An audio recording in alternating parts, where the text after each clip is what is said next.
नमस्कार, आप देख रहे हैं आवाज एंटरप्रेन्योर सीएनबीसी आवाज पर और मैं हूं आपके साथ हर्षदा सावंत।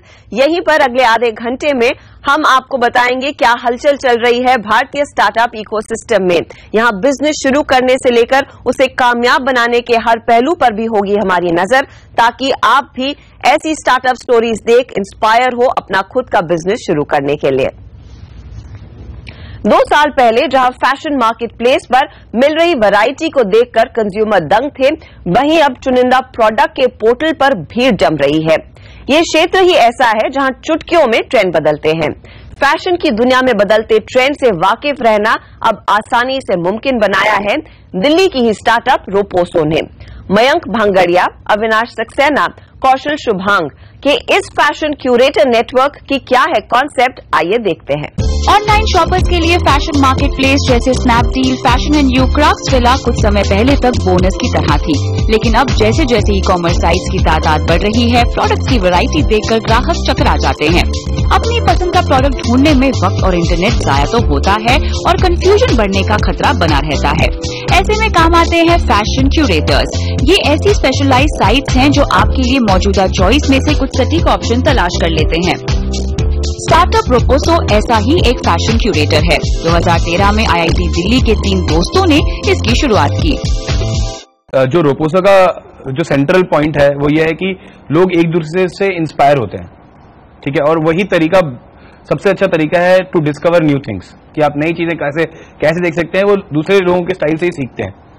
तो ये जो चीज है, ये आप जब भी अपनी स्टोरी शेयर करते हैं तो लोग आपको फॉलो करते हैं या आपके कमेंट्स लिखते हैं उसके ऊपर, या आपकी चीज इस्तेमाल करते हैं, आपको अप्रिशिएट करते हैं।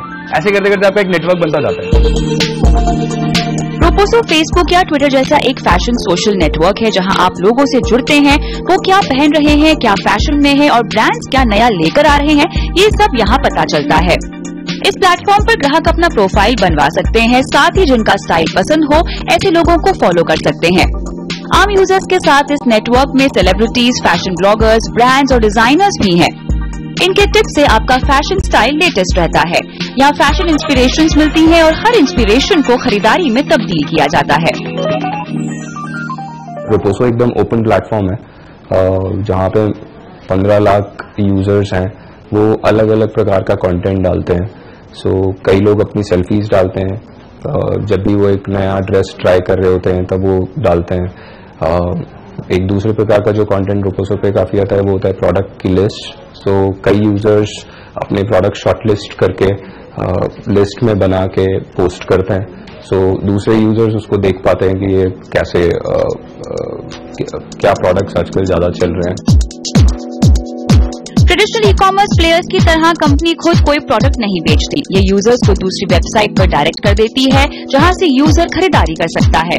रोपोसो के फाउंडर्स का फोकस है कि ये एक फैशन सर्च इंजन बने। फिलहाल 300 से भी ज्यादा वेबसाइट्स के प्रोडक्ट्स इस पर लिस्टेड हैं। इस नए कॉन्सेप्ट को ग्राहकों तक पहुंचाने में 3 फाउंडर्स ने काफी मेहनत की है। विमेन फैशन की दुनिया में अपनी जगह बनाना सबसे बड़ा चैलेंज रहा है। सबसे पहले तो हम लोग 3 लड़के थे जिन्होंने जो स्टार्ट करना चाहते थे, और हम लोग आईटी दिल्ली टेक्नोलॉजी बैकग्राउंड से थे, तो फैशन की अंडरस्टैंडिंग भी बहुत ज़्यादा नहीं थी। तो टू फॉर्म अ टीम कैसे अच्छी लाई जाए, अच्छे कैसे ऐसे लोगों को लाया जाए जिन पे ट्रस्ट भी कर सकते हैं, जिनको फैशन की नॉलेज भी हो, क्योंकि हमारी जो कंपनी है वो एक सेंटर पॉइंट पे है जहाँ पे फैशन और टेक्नोलॉजी आपस में मिलते हैं।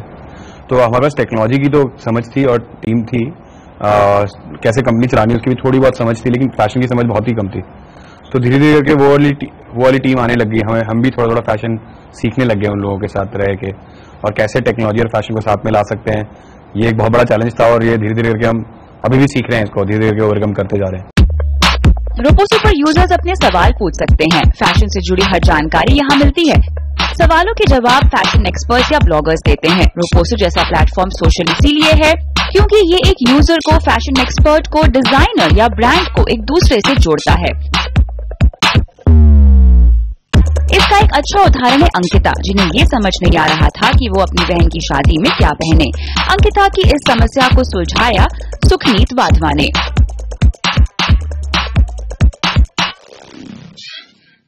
पर्सनली आई थिंक जैसे आजकल डिजिटली इतना ज़्यादा इन्फ्लुएंस है हर जगह, कोई फूड के बारे में बात कर रहा है, कोई ब्यूटी के बारे में बात कर रहा है, कोई एक ऐसा नहीं है जो सिर्फ फैशन के बारे में बात कर रहा है। तो एक जो होल है जो रपोसो ने फिल करा है, we only talk about fashion.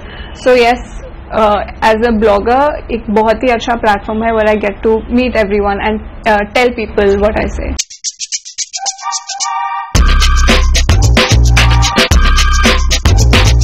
Ankita को सुखनीत ने इस साल के ट्रेंड से वाकिफ कराया और डिजाइनर रिंकू सोपती से कनेक्ट किया, जहां से वो अपनी पसंद के डिजाइन बनवा सके।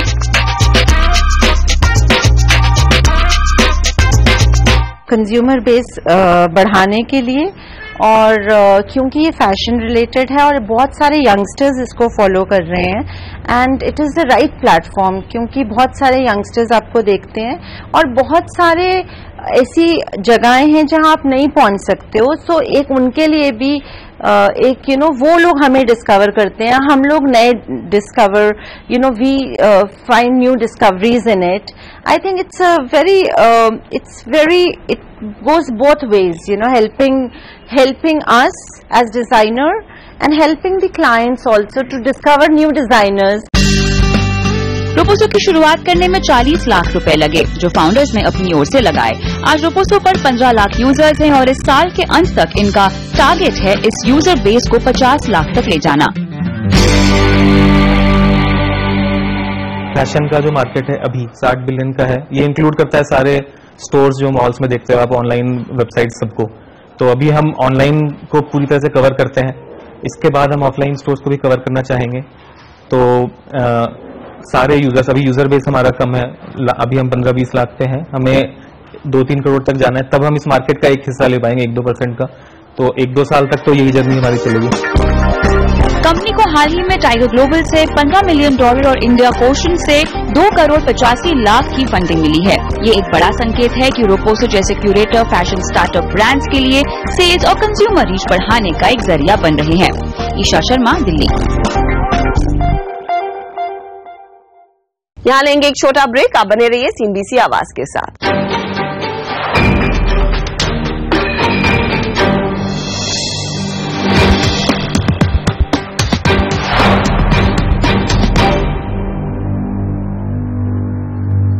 वेलकम बैक, आप देख रहे हैं आवाज एंटरप्रेन्योर CNBC आवाज पर। ब्रेक से पहले हमने देखा किस तरह fashion curator portal Roposo consumers, brands, designers और फैशन एक्सपर्ट्स को एक ही प्लेटफॉर्म पर लाने का जबरदस्त काम कर रही है। रोपोसो ने इनफैक्ट हाल ही में $15 मिलियन का सीरीज बी फंड भी टाइगर ग्लोबल से जुटाया। इससे पहले कंपनी में इंडिया कोशेंट ने अर्ली स्टेज में ही निवेश किया था।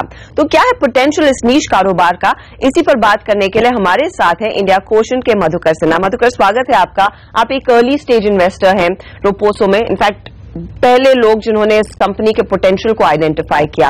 अब आप जब देखते हैं कि कंपनी ने $15 मिलियन की भी सीरीज बी फंड रेज कर लिए है, बड़े से बड़े निवेशक इंटरेस्ट दिखा रहे हैं, कितना पोटेंशियल, कितना दम है इस कारोबार में? Fashion as a category is expected to be around 50 billion.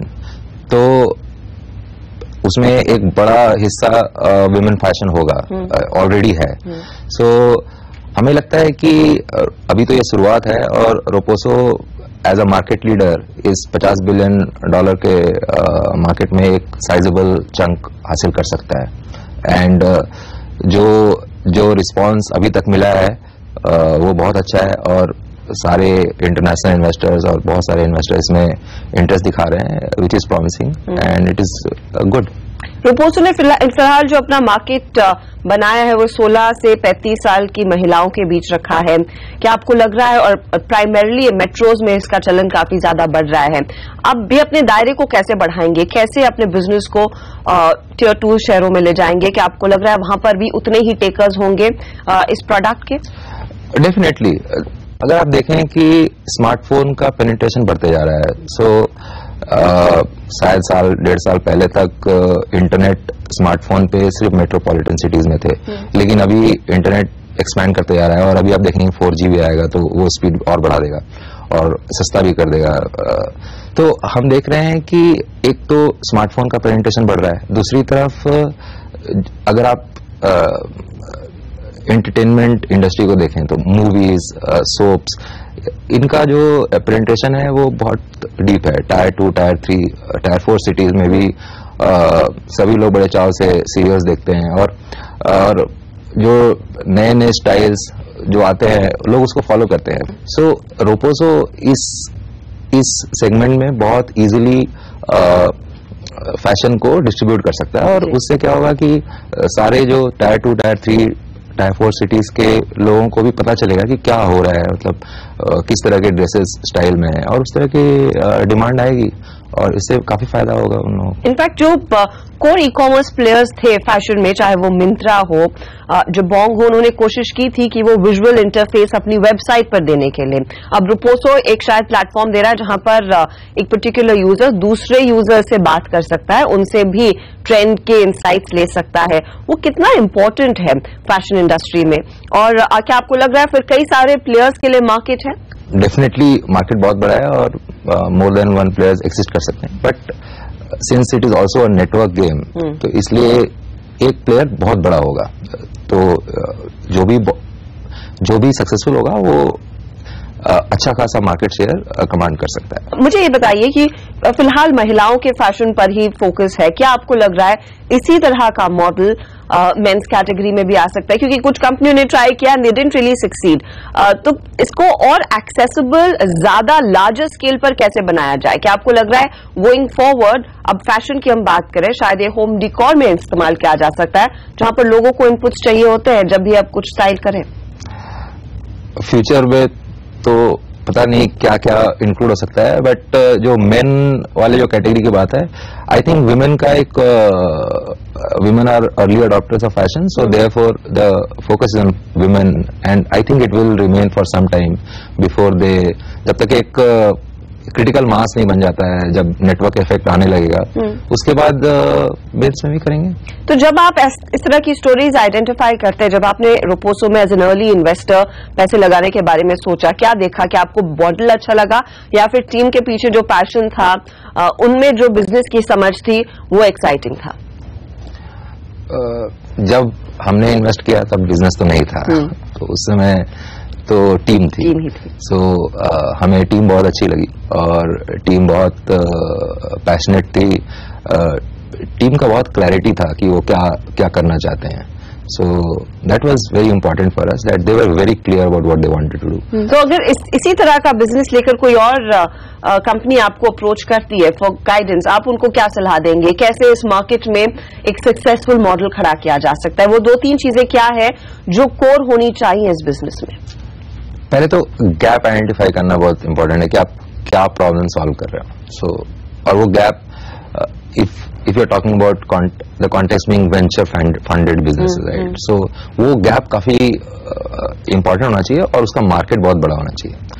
So gap is important, market is important, team of course has to be very good, right, and the clarity कि आप क्या करने वाले हो, वहां पे कंफ्यूजन नहीं होना चाहिए, ये कि ये भी करेंगे वो भी करेंगे और अभी ये करेंगे बाद में ये करेंगे, तो उसमें बहुत प्रॉब्लम हो जाती है। कि जनरली हमारे पास जो टीम्स आती हैं वो कहते हैं कि हम इस नीश से स्टार्ट कर रहे हैं बट हमको करना वो है जी। तो हम कहते हैं कि अगर आपको करना वो है तो आप अभी करो ना, वो कहते हैं नहीं अभी वो पॉसिबल नहीं है क्योंकि मार्केट रेडी नहीं है, तो that is the difficult thing which you want to do later, we ask them to do it first.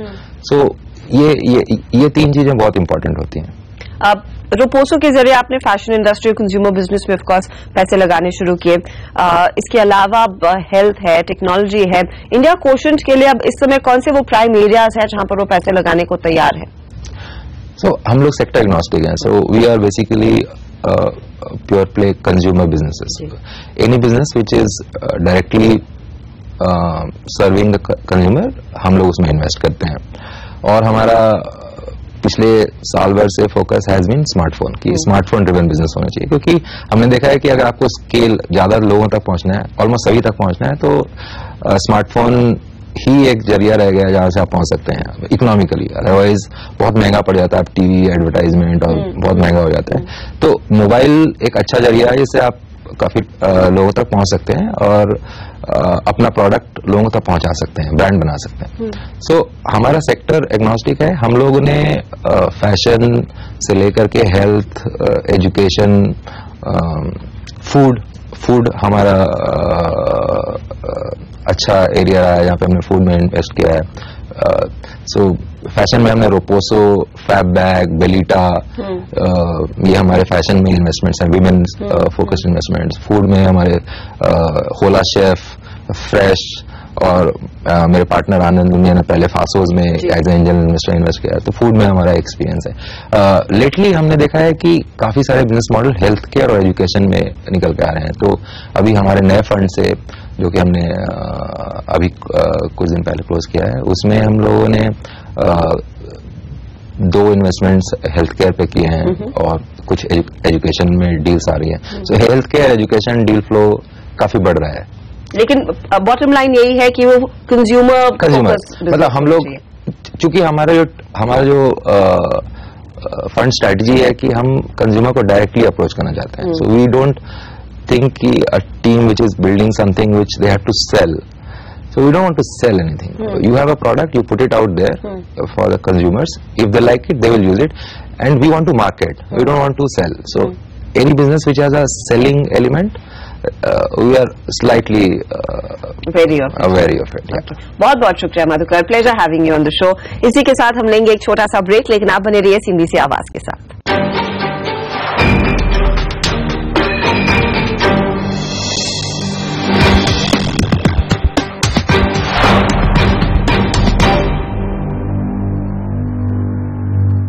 आप देख रहे हैं आवाज एंटरप्रेन्योर CNBC आवाज पर. CII और मिनिस्ट्री ऑफ स्किल डेवलपमेंट ने मिलकर एक स्टार्टअप कॉन्क्लेव का आयोजन किया, जिसमें भारतीय स्टार्टअप इकोसिस्टम को कैसे मजबूत किया जाए उसी पर फोकस था. यही नहीं, सरकार की तरफ से अब आगे रेगुलेटरी और पॉलिसी फ्रेमवर्क में क्या बदलाव आने चाहिए, इस पर भी काफी ज्यादा बातचीत हुई. तो क्या थे हाइलाइट्स इस पर्टिकुलर कॉन्क्लेव के, इसी पर हमारी संवाददाता ईशा शर्मा ने बात की क्रिस गोपालकृष्णन से, जो चेयरमैन है CII एंटरप्रेन्योरशिप काउंसिल के. So how do you envision the startup culture in India? It is very robust in places like Gurgaon, Bangalore, Mumbai. So one of the initiatives CII is taking is to take this startup culture and the environment that we created to tier 3, tier 4 and rural areas. We're going to pilot this in 2 places this year.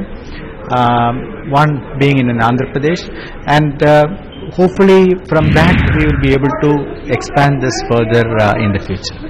Since you're so closely associated with with so many startups, so where do you see, what are the problems that the startups are facing today in India, be it policy making, be it regulatory, or policies the government is making? What sort of problems are they facing? It's clearly, we need to still address issues related to ease of doing business. We need to address issues related to funding of startups and how those funds are treated. We need to look at speeding things up so that startups are served faster and better. We need to probably lighten the regulatory burden on startups till they reach a certain size in revenue. What is important is the government is aware of these things, and some of these things are being worked on. We should just keep pushing. All of us needs to keep pushing so that that momentum is not lost. Okay, so my final question, there has been so much talks about learning from the Silicon Valley. India is still lagging behind when it comes to digital infrastructure and basic infrastructure. So what is your take on it? How can we move forward from this? See, on the digital infrastructure, I am actually not that negative. I am actually very positive because it's amazing that it's just 20 years from 1993, well 22 years, we have actually gone from 2 million telephones to 900 million telephones. So clearly, access is improving every single day. Everybody is getting connected, and smartphone penetration is increasing. So we will use the mobile network to reach out to everybody. I think what I now look forward is to link up research in academic institutions, scientific institutions and industry, see how we can take and translate this research into products, new businesses, etc. Through intellectual property creation out of India, technology breakthroughs out of India, leading edge research translating into jobs and wealth. I think that's what I'm looking forward to, and that's something again we can learn from the Silicon Valley, from the US. इसी के साथ आवाज entrepreneur के इस episode में इतना ही। अगले हफ्ते आपसे फिर मुलाकात होगी कुछ और इंटरेस्टिंग आइडियाज के साथ। तब तक आप हमसे संपर्क में रह सकते हैं फेसबुक और ट्विटर के जरिए। आप अपने कमेंट हमें जरूर भेजें। अगले हफ्ते फिर होगी मुलाकात। नमस्कार एंड टेक केयर।